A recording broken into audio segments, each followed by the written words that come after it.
Yes, may adlaw. Naay area di sa itong silingan, arang kanindot, abandonado. Abandonado nga poultryhan. Diri ni dapit area sa may barangay San Roque. Lagi og mga silingan. Daplin og sapa. Unya, naay kalsada, naay tubig, naay kuryente. Pilyor ang pinanser sa poultry. Manukan, medyo tagilid. Morning, yan na lang ipakuan. Papangitaag buyer sa Corsonada lang daw. Naay tubig ni kanang ground water.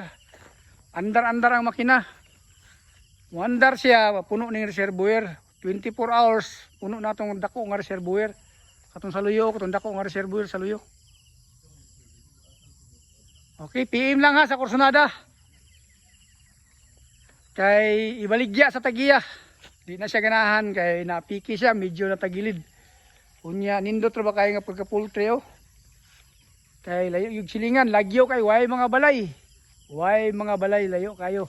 Katubhan ang palibot sa area. Okay, daghang salamat sa paglantaw.